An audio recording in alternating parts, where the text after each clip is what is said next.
As 2025 comes to a close and we step into 2026, it's a moment that naturally invites reflection.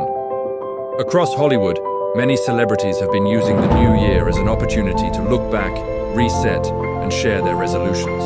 But once again, those reflections have quickly turned political. In recent weeks, following the Department of Justice's confirmation that roughly 1 million documents connected to Jeffrey Epstein exist, several major Hollywood figures have noticeably escalated their public rhetoric. Names like Robert De Niro, Jane Fonda, Julia Roberts, and George Clooney have all weighed in, most of them directing renewed criticism toward former President Donald Trump. And judging by public reaction, that strategy doesn't appear to be winning over audiences. Today, the focus is squarely on George Clooney. What many people didn't realize until recently is that Clooney has quietly secured dual citizenship. He is now officially both an American and a French citizen. After completing that process for himself and his family, Clooney has been unusually open about what that decision represents and why it matters so much to him right now. This development comes at a familiar moment.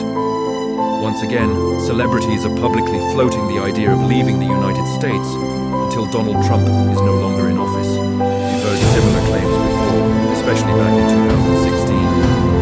But this time, the tone feels different. Jane Fonda, Robert De Niro, and Rosie O'Donnell have all echoed the same sentiment, and O'Donnell has already followed through. What makes the timing especially striking is that all of this is unfolding while the Epstein files continue to dominate the political conversation. With the DOJ confirming the sheer scale of the documents, there is a growing sense that both Hollywood and major media institutions are operating in a heightened state of anxiety. Against that backdrop, Clooney reflected on his year and described what he called the best thing that happened to him in 2025, becoming a French citizen. He joked that he still doesn't speak the language, but said that led to 2 New Year's resolutions: learning French and spending most of his time living in France. According to Clooney, the political environment in the United States has become exhausting and unmanageable. He accused Trump of abusing the Department of Justice, attacking the press, and using legal pressure as a weapon. He also cited relentless paparazzi attention, saying he wants a calmer, more secure life for his children. Clooney went even further, describing American politics as completely out of control. He criticized what he sees as an obsessive focus on the Epstein case instead of policies that actually improve or save lives. He also took aim at the media, accusing major outlets of retreating instead of pushing back. In his words, their behavior has been embarrassing and unworthy of the country. Ultimately, Clooney said that leaving the United States for several years is simply the best decision for him and his family. He added that he hopes a more serious Democrat eventually takes control of the White House, arguing that the MAGA movement is driven more by ego and spectacle than leadership. He also suggested that Trump and his administration thrive on attention, wealth, and luxury. In contrast, Clooney painted life in countries like France or Italy as calmer, healthier, and far more appealing than what he described as Trump's America. Becoming a French citizen, he said, has been deeply exciting for his entire family. Now, let's pause for a moment. Over the past few days, Clooney's tone has noticeably intensified. He's been more aggressive in his language, openly swearing, lashing out at Trump, and accusing him of silencing the press. But critics point out that Trump-ES actions largely involved calling out media organizations for spreading misinformation and pushing narratives rather than reporting objectively.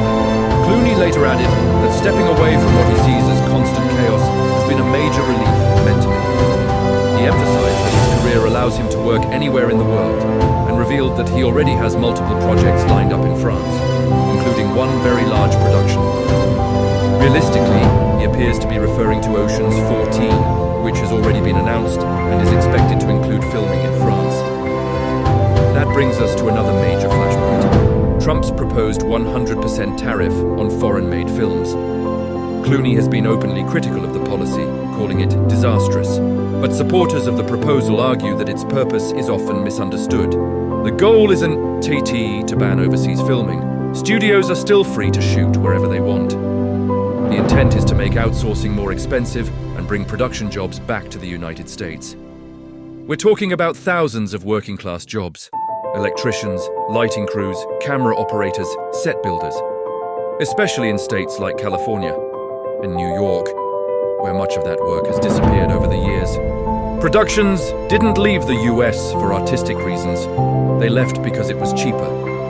Clooney dismissed the policy entirely, accusing the administration of being obsessed with image, money, and luxury. He ended his remarks with direct insults aimed squarely at Trump. At this stage, Clooney appears to feel he has very little to lose.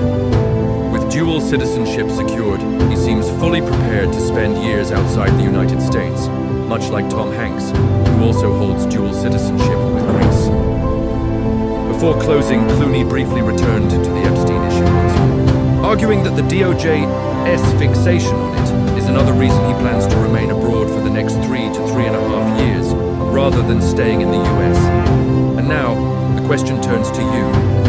What do you think about George Clooney's comments? And how do you feel about similar statements from Robert De Niro and Jane Fonda? Share your thoughts in the comments below. If you found this discussion valuable, make sure to engage.